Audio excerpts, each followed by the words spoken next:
Lynwood Unified School District's regular board meeting on April 24, 2025 at 5:33 p.m. Superintendent, roll call, please. Mrs. Real Calleros, Present. Dr. Hardy, Present. Mr. Morales, Present. Dr. Castro, Presente. Mrs. Lopez. Is there a motion to approve this agenda? So moved. Second. I got a move by Dr. Castro, moved by Mr. Hardy. Are there any questions or comments? Seeing none, all those in favor say aye. Aye. All those Aye. opposed say nay. Seeing none, this motion carries 5-0. Is there any public comments pertaining to closed session items? President Real Calleros, there are no public comments for closed session items. Then we will now recess into closed session at 5:34 p.m.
Calling back to order the Lynwood Unified School District regular board meeting on April 24, 2025 at 6:32 p.m.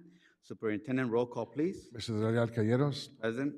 Dr. Hardy, Present. Mr. Morales, Present. Dr. Castro, Presente. Mrs. Lopez.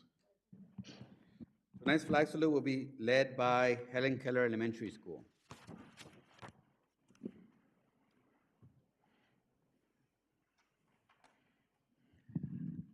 Good evening, Board President Del Real Caeros, members, Superintendent Dr. Crossway, District Cabinet members, and Lynwood community. I am Yamile Varela, proud principal of Helen Keller Elementary School. We are honored to be part of tonight's board meeting. Joining me today are our Hawks, Student Council President Haley Grijalva and Student Council Vice President Hazel De Leon. Hazel would like to be a doctor or a business owner. She would like to attend UCLA. Hazel would like to enter the medical field and to perform autopsies. She would also like to attend UCLA. Haley and Hazel will be leading us through the flag salute.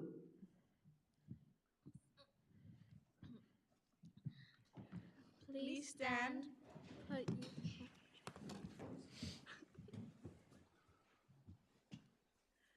Put your right hand over your heart. Ready? Begin. I pledge allegiance to the flag of the United States of America and to the republic for which it stands, one nation, under God, indivisible, with liberty and justice for all.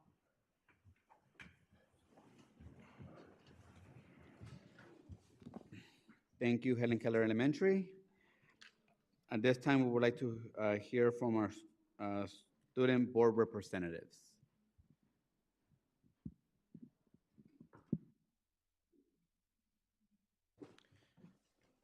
Good evening, Board. President Mr.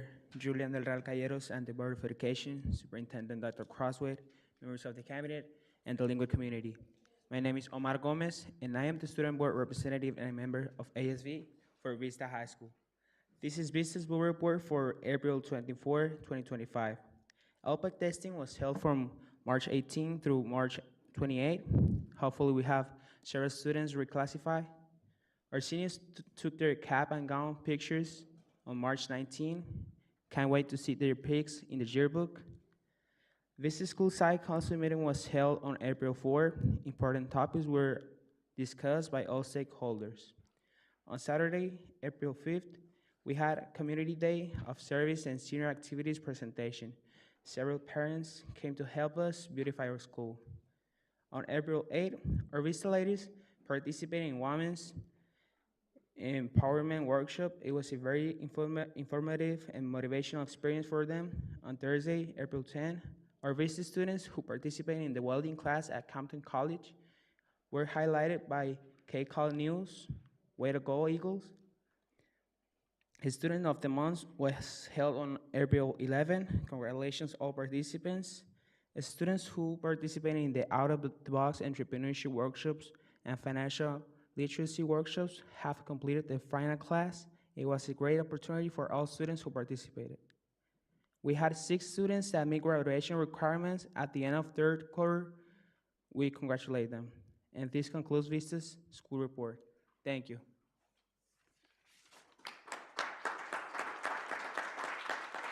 Thank you, Vista High School. Now moving on to Marco Antonio Fireball.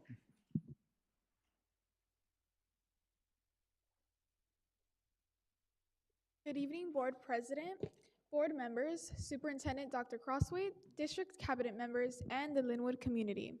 My name is Ashley Peña, the ASB Student Board Representative for Marco Antonio Fireball High School, here to share our April 24th, 2025 Board Report. This semester has been full of energy and school spirit, with students and staff actively participating in a variety of events.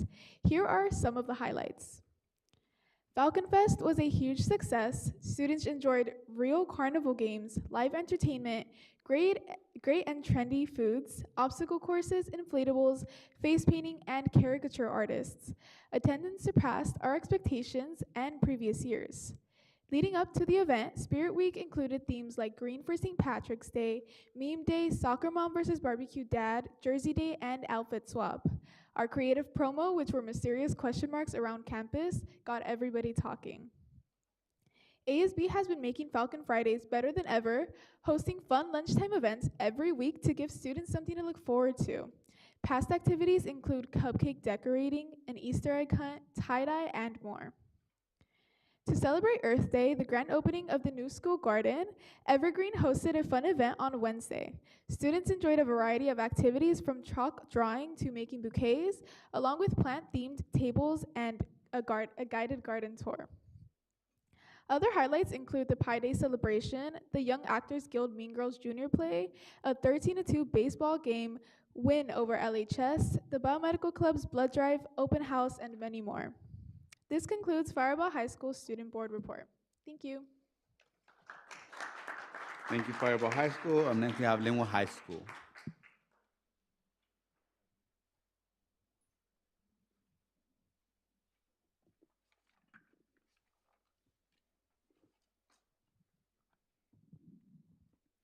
Good evening, Board President de Real Cayeros, Superintendent Dr. Crossway, Board members, District Cabinet members, and Lynwood community.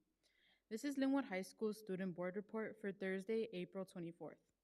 In preparation for the upcoming SBAC assessments, our school has been actively engaging students through targeted instruction, practice tests, and academic support to ensure they feel confident and ready to succeed. To further motivate and energize our students, we will be hosting a spirited rally next Tuesday titled SBAC to the Future. This fun-themed event is designed to build excitement and promote a positive mindset as we approach testing. Through encouragement, school spirit, and community support, we aim to inspire our students to give their best effort on the SBAC. This Friday, we are excited to host our inaugural Spring Festival, a new tradition aimed at celebrating the season and showcasing student involvement. After school, various clubs will set up booths to sell food, crafts, and other items as a fun way to fundraise and share their passions with the school community. It promises to be a fun and festive afternoon filled with music, creativity, and school spirit.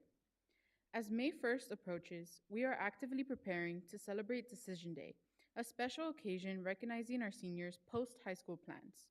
Whether students are heading to college, joining the workforce, entering the military, or pursuing other paths, we are planning a day filled with recognition, celebration, and encouragement.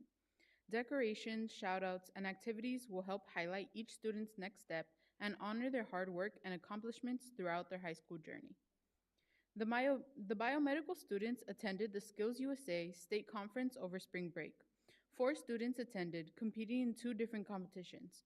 3 students achieved gold medals and will be traveling to nationals in Atlanta, Georgia, to be part of the California team this summer. Distinguished attendees, this concludes Lynwood High School's board report. Thank you.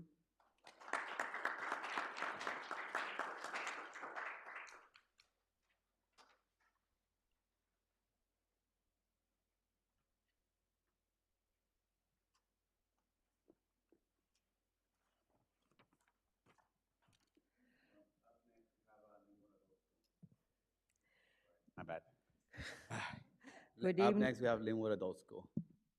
Good evening, Board President Mr. Del Real Calleros, Board members, Superintendent Dr. Crossway, members of the Cabinet and the Lynwood community.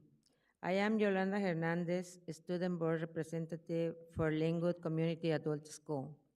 The LCAS LBM graduation was held Wednesday, March 27 at 6 p.m. at Firebrook High School. Congratulations to our LBN program graduates, and we wish them success on their board exams. Yesterday, LCAS took students on a field trip to Campton College for the transition to your future summit. Students enjoy hearing about the programs and the campus tours.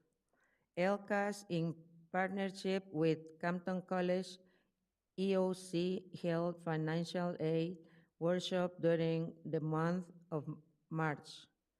The LCAS end of the year Bucket will be held Thursday, May 29 from 7 to 11 p.m. at the Rio Hondo Golf Club. Save the day for the Grand Masquerade. Masquerade. Enjoy us as we reveal the stories behind our success. This concludes Lynwood Community Adult School Report. Thank you. Thank you, Lynwood Adult School. We will now move on to Superintendent's report. Mr. Superintendent. Thank you, Mr. Del Real Calleros. Good evening, everyone, and welcome. I want to remind everyone that this Saturday is our 11th annual Arts Festival. We're looking forward to welcoming everyone and seeing all of our amazing students with their talent up on stage and showcasing some of the work that they've done throughout the year.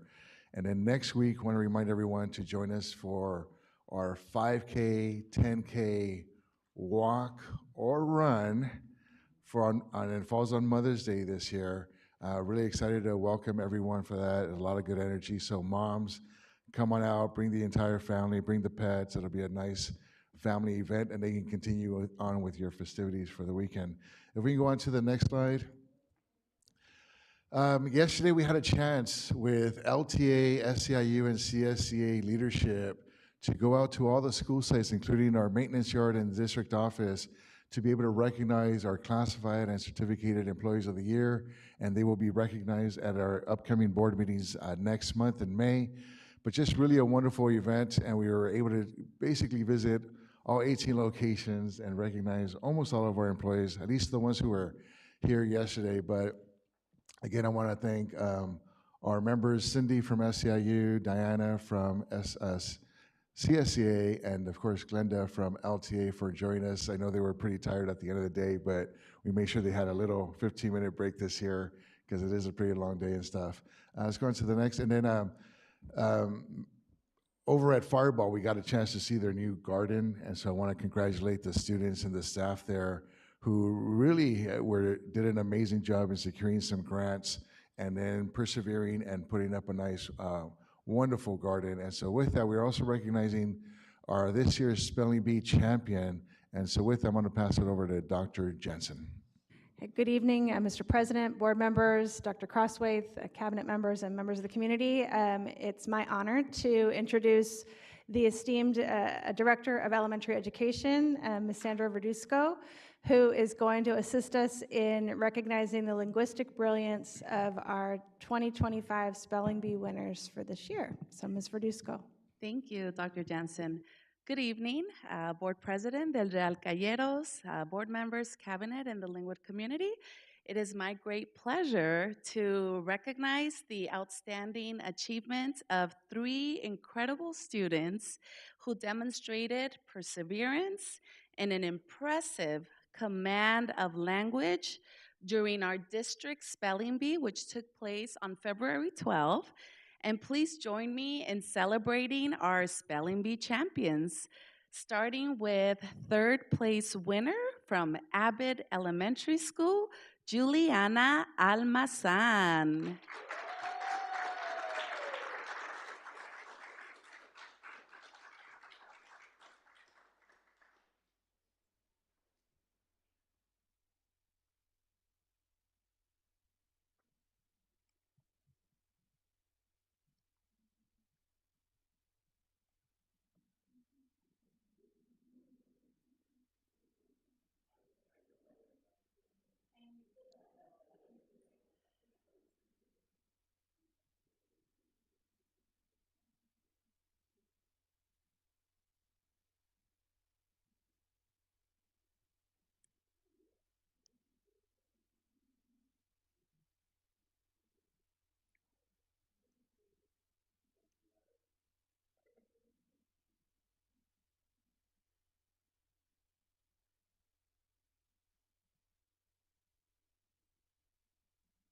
Congratulations, Juliana.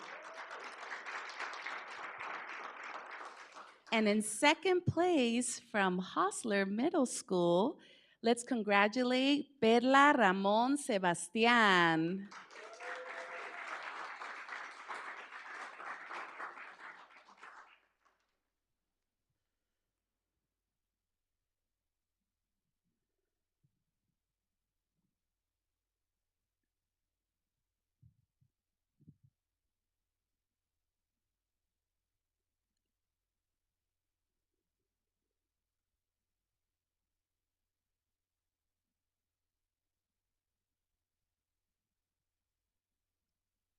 Congratulations, Perla. And we are especially proud to share that our first place winner represented Lynwood Unified very well at the Los Angeles County Spelling Bee on March 19th. And he did an exceptional job, placing 20th place out of 42 top spellers across the county and advancing all the way to the 5th round. That is an incredible accomplishment. So we are so proud of you. Let's congratulate Diego David Martinez from Will Rogers Elementary.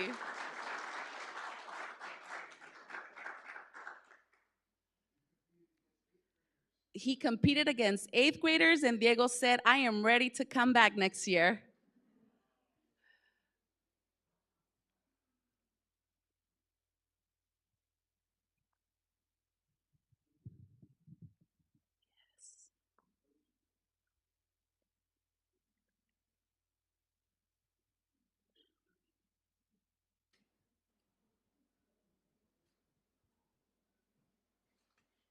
As they finish taking pictures right now, I think I want to acknowledge Diego, Perla, and Juliana for the time they put into this, because I know this was something that they just got up and did. They've invested a lot of time, their parents for supporting them.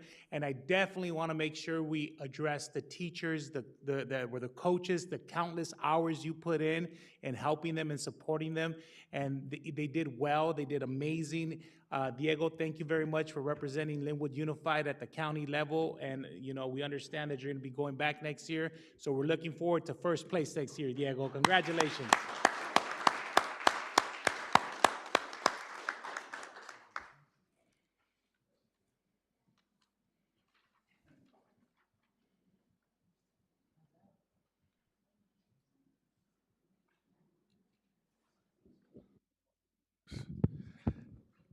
And President Del Real, that concludes my presentation. Thank you. Thank you, Superintendent. Now moving on to item 9C, board member reports. Mrs. Lopez. Thank you, Mr. President. I want to recognize Ryan Emerson, Government Relations, Local 99, SEIU. He's here in the audience supporting workers and employees and the district, so welcome. I want to thank the parents, the teachers for all the efforts that they've been doing regarding education, supporting the kids. We are living in a very hard situation right now that we don't know what is the real truth. But keep it strong, support your children, support your students. That's the best we can do. Locally, we are going to do the best we can while we understand the mess that is going on at federal level. In my part, I've been attending the most meetings that I can and been supporting activities at the school district. Also yesterday, we had the recognition for all the classified and teachers of the year. It was an amazing run for the superintendent and his cabinet going around to all the schools. And also, we were part of the ribbon-cutting ceremony at the Marco Antonio Fireboat. That is a big example for the rest of the schools. They are working very hard with the garden, and I recommend if you have a chance, go and visit. It's an inspiration, and they call the Wellness Center. Whenever the students are sad or feel anxious, the teachers take them over there and talk to them, and they even have flour for the girlfriends, they have fruits, they have vegetables. It's beautiful. So to make my comment short, I'm going to leave them time to them when their time comes. Thank you. Thank you, Mrs. Lopez. Dr. Castro. Yes, good evening, Lynwood community. Buenos noches, familias. Thank you for being here, and thank you for our students. Congratulations again to their families for supporting our students, and of course it takes a village, right? All of their teachers and leaders and supporting to congratulate and celebrate students. This is the time of the year when we see a lot of students and a lot of really happy moments when we're able to recognize the student achievements, but it does take everyone to get the student there. I know from listening to the student reports, there were so many great activities happening at all of the schools, and I just want to say there's a lot of seniors that are very excited and happy right now as they're receiving their college acceptance letters and their letters for their next step after high school. It's a big step, and seniors, we are so proud of you as you're making those decisions together with your parents, and just, congratulations as you take that next step and as you move into the decision day on May 1st. I do want to share, it feels like it's been a very long time since we've been here at a board meeting from early March, so I'm going to just share a few highlights of activities I've participated in. Early March, we had the Girls Empowerment Summit at Bateman Hall, and just a lot of young girls engaging in workshops, in activities, and in communication and in networking opportunities. And I think these types of summits give our young girls opportunities to talk to others and to build relationships with other youth in our community. Congratulations again to our adult community adult school nursing graduates. I was able to attend their graduation, and it was lovely to see the families and the entire community coming together to celebrate during that graduation. Early April, our annual track meet, I want to say our 25th annual track meet, was just a joyous day. It was a beautiful weather out there. Last year it was raining and we still did it, but this year it was just beautiful weather, and every school was out there with tents celebrating.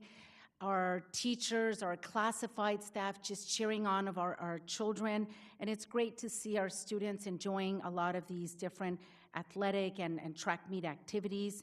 I also visited Vista High School early April, their senior spring day, and just kudos and congratulations to the staff for putting together a garden cleanup day, free clothing for families and for our students, and college conversations. I want to share with the community that on April 2nd, I was invited to go to Sacramento to testify in support of Senate Bill 48. Senate Bill 48 is carried by our Senator Lina Gonzalez, safe access to our schools, and testified in protection of these immigration fears that are existent in our communities, and just really supporting that our educators have the right resources and the right tools. And I know as a district, we are a safe haven district, but it is important to use our voice and advocate in support of children and our families, and of course our educators that are working with our children day in, day out. Congratulations also to students from drama and Spanish class.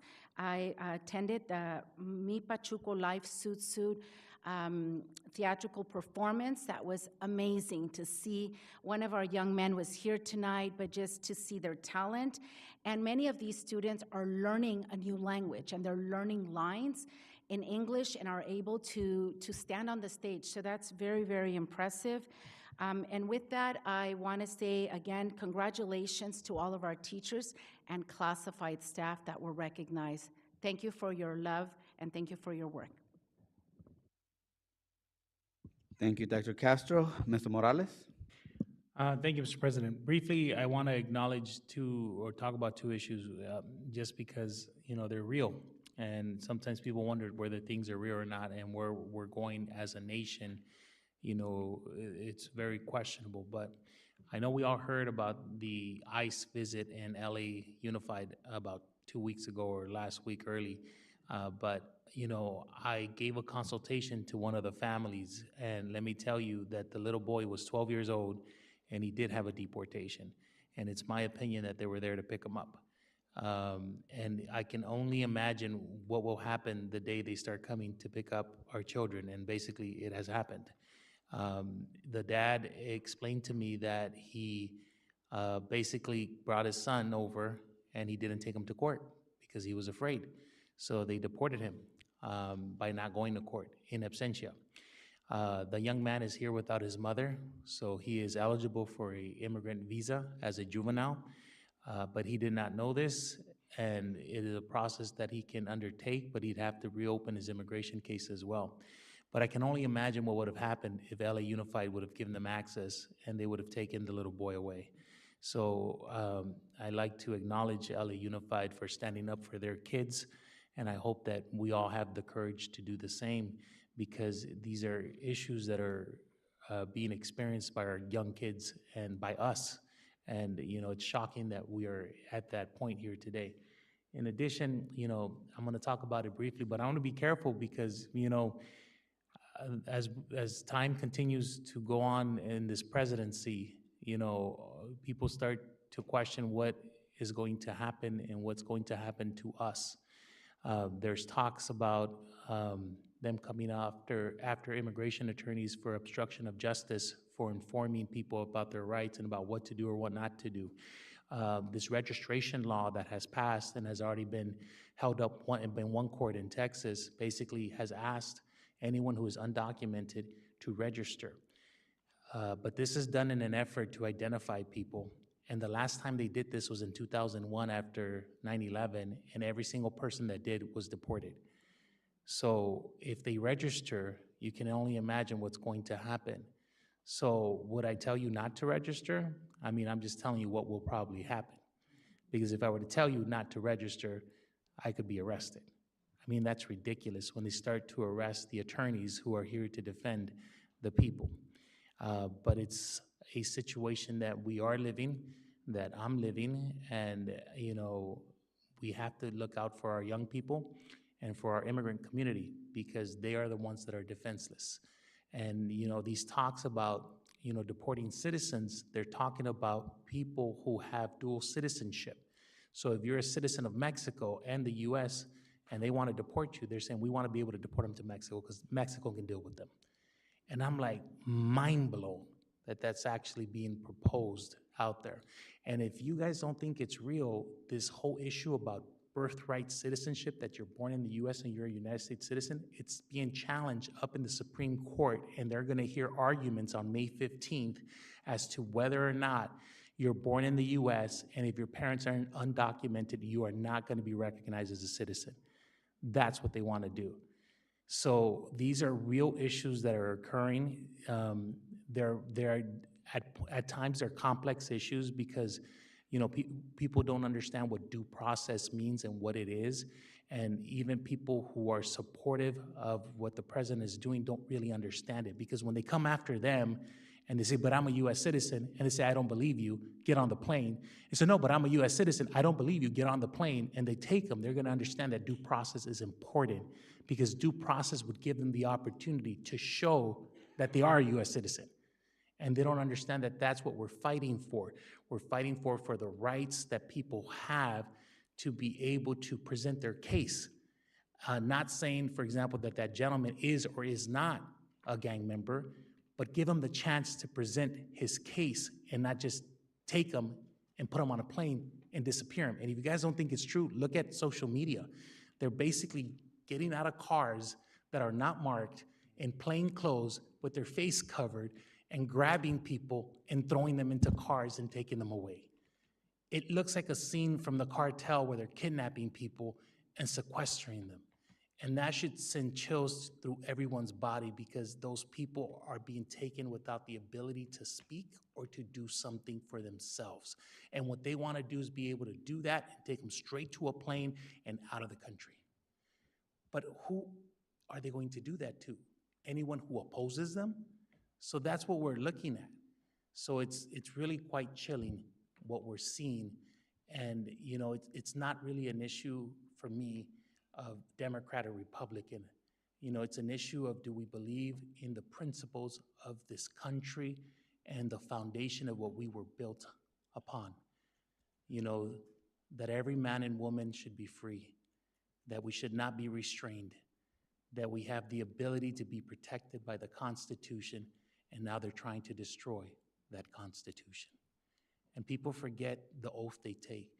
There's a very important part that they're supposed to defend the Constitution against all enemies, foreign and domestic. Anyways, thank you. Thank you, Mr. Morales. Mr. Hardy? Thank you, Mr. President. Appreciate your words, Mr. Morales. I think what comes to mind is Dr. King saying, if we could only be true to what we say on paper as a nation, that would be a lot better. I was also in Sacramento this week with a lot of university students advocating for protections against the Trump administration's curtail of freedom of speech, but also revocation of visas for students as well. So there's a lot of things at stake. But to your point, I think we have to do a better job of educating folks as to what the issues are, but also what their rights are as well. Lately, I've been thinking about student safety a lot. There's been a lot of incidents in our community as of late where student safety has been a concern. So I think it's time to really lean into that, even to the extent that we improve our communication protocols to make sure staff is aware of communication protocols, but also parents, when they hear things from us, they understand what we're talking about. One thing I was thinking, I was just curious, like, what parents think of when they hear the word lockdown, because it seems like most parents are afraid when they hear the word lockdown and not really sure what that means. What it doesn't mean is that students are in imminent danger. Lockdown is put in place to keep them safe and in place where they are, but that may not be as clear to parents as we hope it is. So I think we should maybe do at open house an overview of that process, what happens, what goes into it, so parents, when they hear the word a school is on lockdown for whatever reason, that they understand what's actually happening and we don't create more fear and anxiety as well. And I think that's really go a long way. Also, just want to say good evening to my brothers, the Carpenters Union and sister as well, that are here. Looking forward to hearing from you as well as you present your issues tonight. But again, just, also just want to wish all the mothers a happy Mother's Day. I was raised by a strong woman who was an educator for 40 years, and I've been around women in education who dominate most of education, except when it comes to senior leadership, but just recognize all your contributions and your dedication to our community and building our students. So thank you and good evening. Thank you, Mr. Hardy.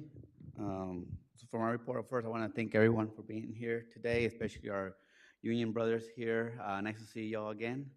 So I want to follow up with what my colleague, Mr. Morales, said about due process.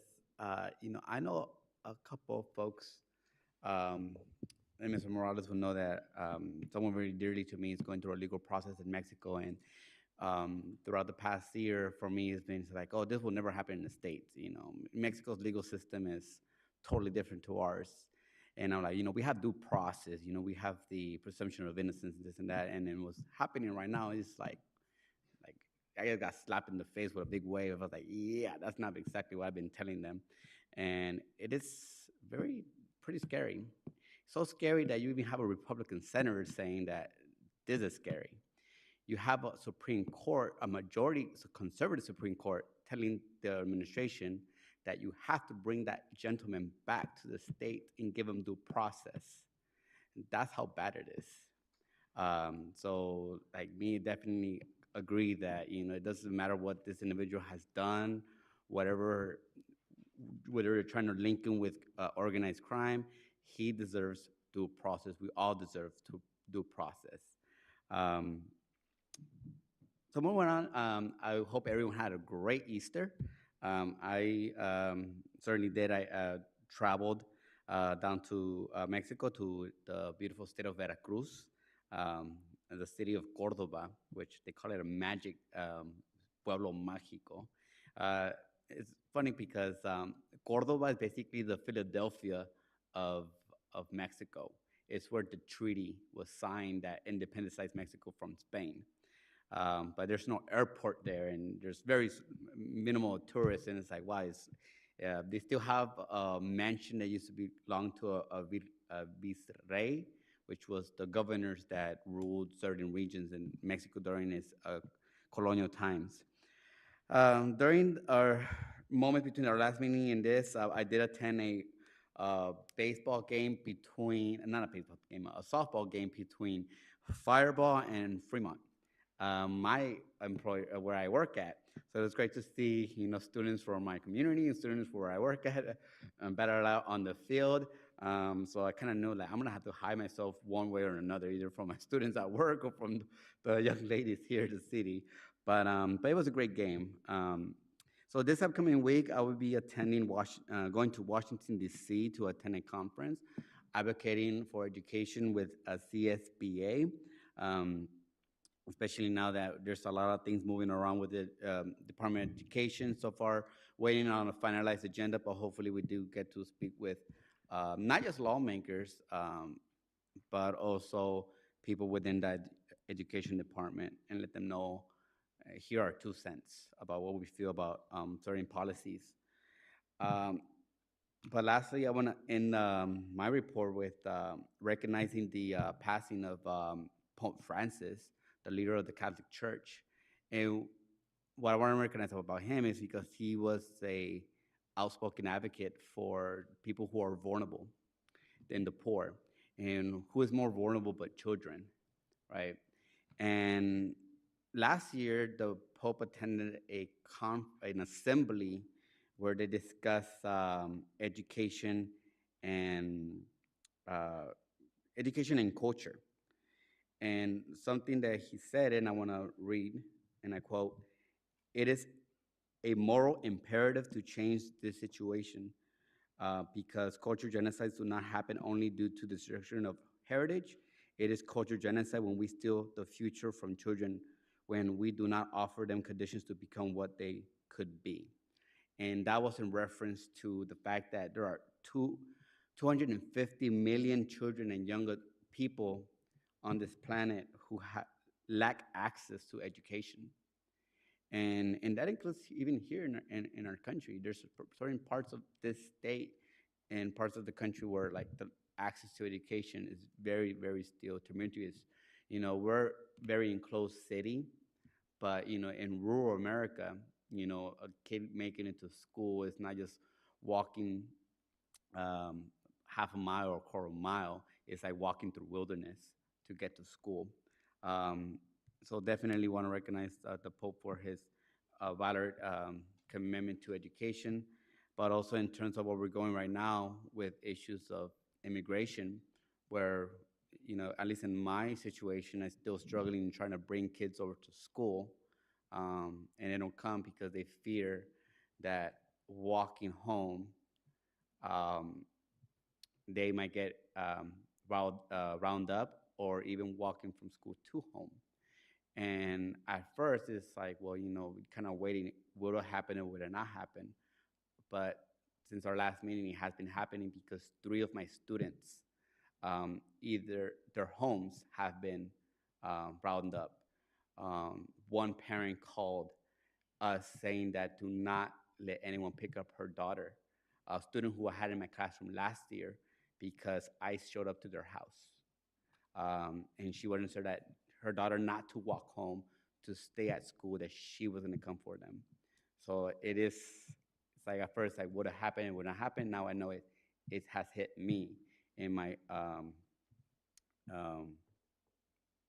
in my work area of work. So on that, I share another quote from the Pope that says, "We must not allow the feeling of fear prevail. We must fight for what is right, whether we agree with certain perspectives of the immigration issue or not. When it comes to children, children have to have the right and be able to feel safe going to school and from school to home." Other than that, that's all for my report. Moving on our agenda, moving to item 10, Governing Board Resolution Proclamations. Item 10A, request the acceptance of Resolution 2425/62, posthumously recognizing Dr. Shauna Petit Deacon's years of service presented to the family at the celebration of life of March 21st, 2025. Is So there a moved. motion to move? I have a motion by Mr. Hardy, second by Mrs. Lopez. Is there any opposition? Seeing none, this motion carries 5-0. Moving to item 11, public comments. Per policy, 3 minutes may be allotted to each speaker to address all their items. If translation services are required, please state that, and an additional 1 minute will be allotted to you. So remember, speak for 3 minutes and leave the remaining minute for the translator to translate. As they call your name, please approach the podium. I have first Deborah Larios, followed by, I hope I get this right, Charlene Lee. Lay, there we go. Good afternoon, President, Superintendent, and members of the board.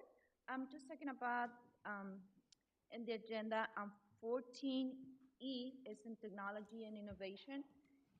It's a school in Helen Keller that wants to apply. The school that Helen Keller wants to apply this program cost reflects math.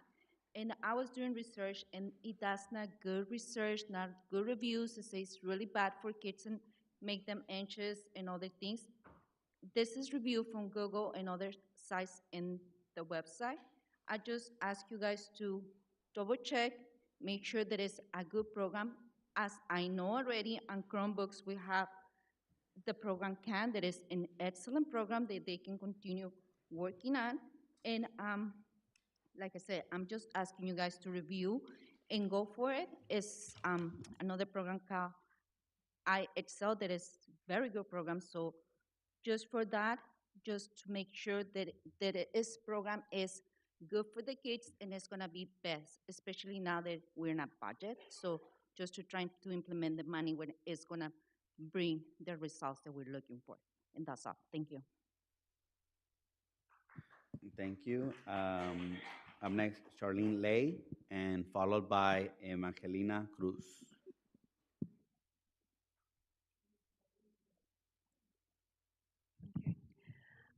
Hello, everyone.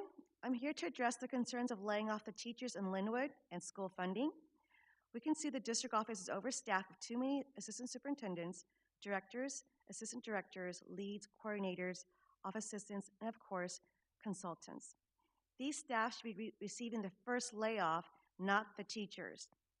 Laying off about 100 teachers should be the last resort for the district to act on, since this action would directly hurt the students.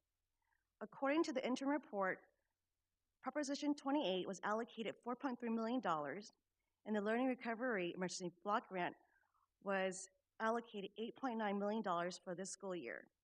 However, the LCAP report doesn't state where both grants are allocated to. To be specific, the report doesn't mention both funds at all. There were two Proposition 28 reports presented on April 25th, 2024, and June 27th, 2024. It looks like Cesar Chavez has an after-school music program. If only one site is using this funds, so where is the rest of the $4.3 million going to? There are no reports regarding the Learning Recovery Emergency Grant. Please present how the $8.9 million is being funded this year. These two grants can be used to reduce class sizes, which are needed in the 9th, 10th, and English classes, which are overcrowded with 37 students or more in the high schools. And this would also save teachers' jobs. LT would like to work with the district to allocate these funds to be used appropriately. We will be waiting for the district to contact us. Thank you. Thank you. Up next, Evangelina Cruz, followed by Martina Rodriguez.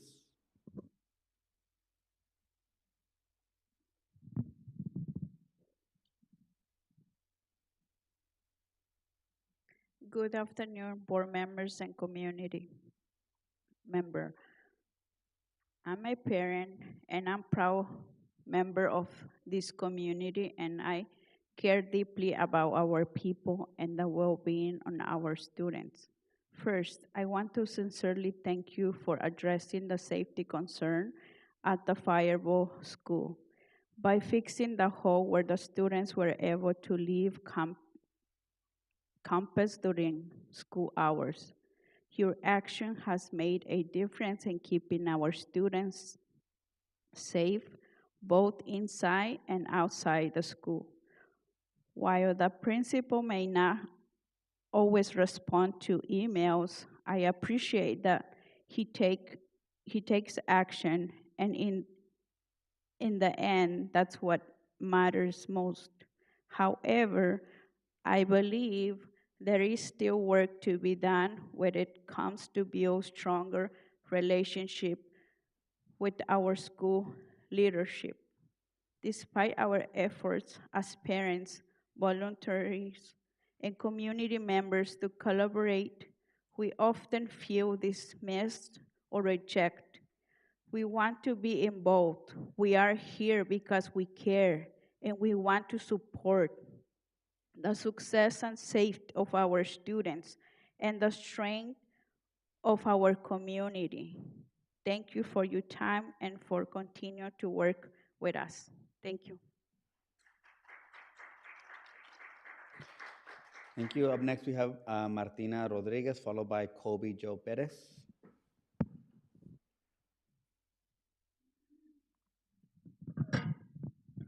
Good evening. I just want to address, I attended the study sessions you guys had regarding how to work better among the board members. And sometimes, actions are louder than words. I believe that when you take action and you do, not just because you verbally say it, but you have to act on it.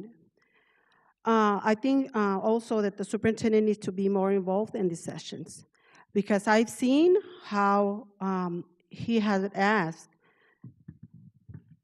I believe that the superintendent need to participate more in this conversation because of the better working relationship among the five of you. You know the word divide and conquer. You only need three, and I don't think this should be the case. I've seen it through elections how divisive this could be, and we don't need a superintendent that gets involved in politics, but we have seen it in the last election. It divides the board. It does divide it. And I want to bring this to your attention because, the CSBA also put you to this training how to build better relationships among board members. You guys have to be united to hold one employee accountable. And I have not seen that. But I have not seen that because I also seen that some of you guys impose things on him. And especially the last contract. There has been contracts that come through the back door. And I have evidence that the last contract that it was given to a program here in our district, it came out through I think one of you brought it to the superintendent. And it's very, very sad to see that you also orchestrated and planned the whole board meeting, last meeting that we had. You work with that consultant to come into the district and provide a program. But we want programs that are successful and that are working for our kids. They are collaborating with our community. Not they just come and pop up this program and they're leaving us hanging with no follow-up to do. And one of the things that I want to ask, I need an audit on Prop 28, because we need to know where this money went. And I'm going to give you some paperwork that I need for you guys to get. I want you guys to take a copy.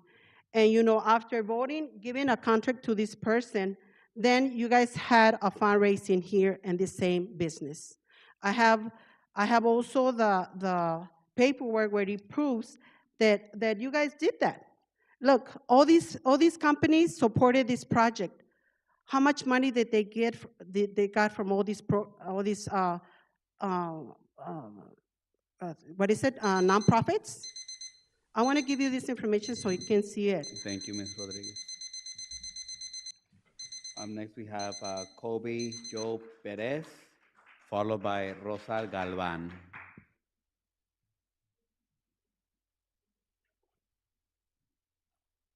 Good evening, Superintendent, President, Vice, Clerk. My name is Kobe Joe Perez. I'm a representative with the Western States Regional Council of Carpenters. And every year, we participate in April, a whole week of tax fraud days of action. And we bring it all over. We cover 12 states in our council, from the Canadian border all the way to the Mexico border. And the whole week, we go around school board districts, city councils, to make you guys aware of the reality that happens out there with tax fraud. Believe it or not, we see it firsthand, and it happens everywhere. And due to the tax fraud cuts, we lose about $8.4 billion in the construction industry. And that was with a B, billions of dollars. And I'm making you guys aware of it because it's happening in our very own backyard. And it brings me, by the way, it brings me great pleasure to be back in my city. I claim this city because I graduated from Lynwood High School back in 1987. And now the position that I hold, Ms. Castro, I believe, you brought up a memory that back when I was in school, I played in that play, The Suit Zoo. And back in them days, I fit the criteria, so I played it well.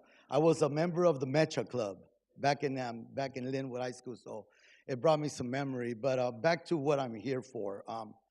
The reason why we go around all over the country, actually, is tax fraud is real. It affects our school boards. Those $32 million that you're looking at for cuts, that wouldn't matter much if we had zero tax fraud. Countrywide, we lose $440 billion countrywide. That's, excuse my language, that's damn near $500 billion. We do this every year to bring awareness to the communities. And like I said, it brings me great pleasure. I'm going to come back around this city more often. I like to commute around here. I happen to work here in Carson in the brand new facility that we built in Carson area, local 323. And this is my area. So like projects like your Lynwood Library, that's the first one to start rebuilding out of 5. Thank you, Ms. Janice Hahn, for that money. And we are going to look into all these projects. I'm not saying it's happening here in our very own backyard, but tax fraud is real. Thank you very much.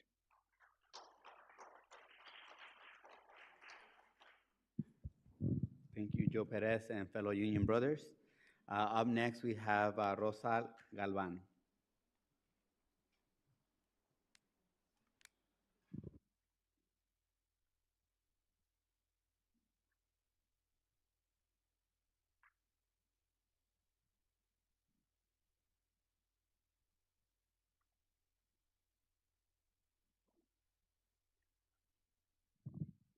Buenas tardes. Mi nombre es Rosa Gaitán.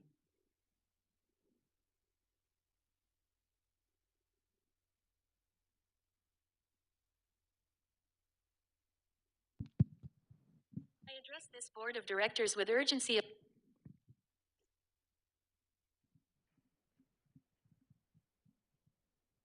I address this board of directors with urgency about a serious situation that is occurring in Hostler Middle School. Last month they denounced Master Lynn for sexual harassment. This master had already been reported and they ignored him. All of this is worrying as a mother because my daughter is in this school. It is your responsibility to report what is happening at school. I also made a report with Camacho about teacher Gustavo Valenzuela for looking at my inappropriate daughter from top to bottom. You know that it is not from Orita. This is from years ago. They have already reported it to the police, but due to lack of evidence, he is still in Hostler Middle School. You as educational leaders who are waiting for serious sexual harassment to occur and a student to get scammed so that you can have the necessary evidence. Gracias. Thank you. That is all we have for public comments. Moving on to the agenda public hearing, we have none. Moving on to action items. Item 13A1, minutes for the approval of the minutes of the special meeting of the board on March 4, which is moved by Ms. Lopez. Monday.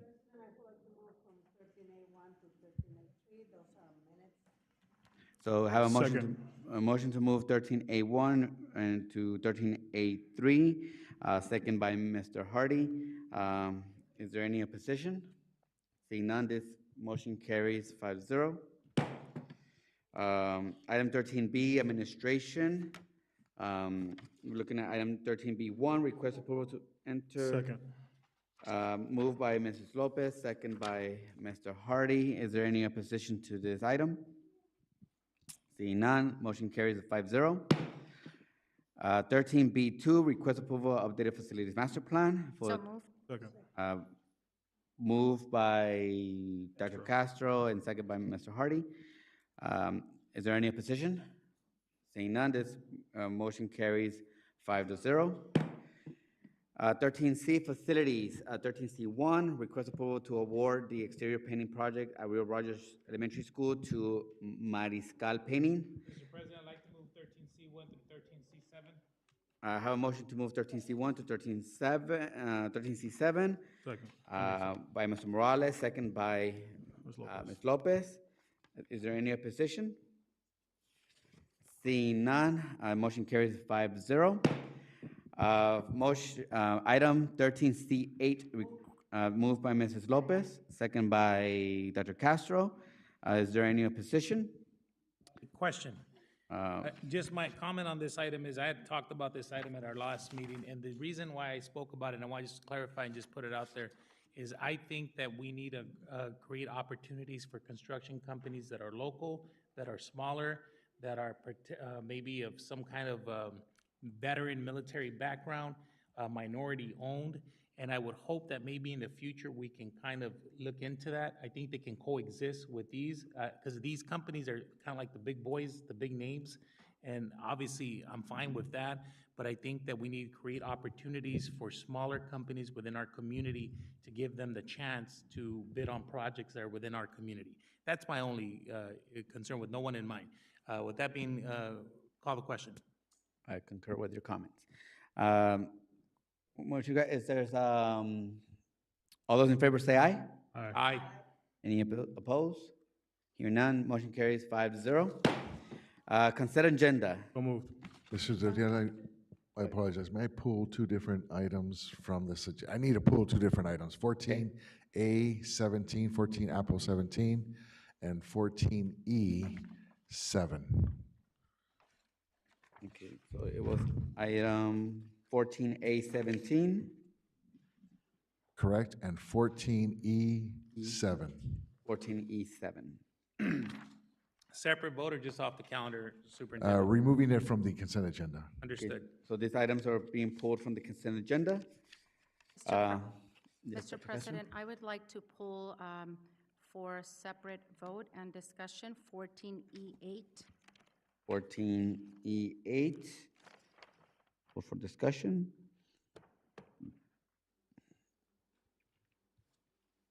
Okay.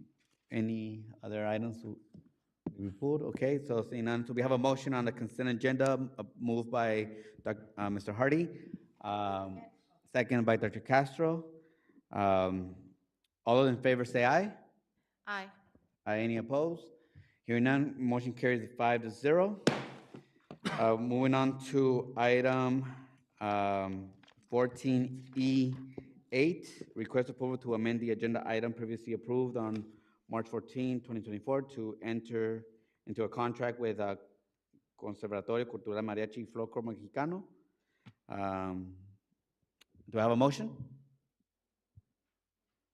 Move to approve. Moved by Dr. Castro. I'll second. Second by Mr. Morales. Okay, any discussion? Yes, thank you, Mr. President. I asked to pull this item just to reassure our community. This item is the approval of continuing this music program for our students.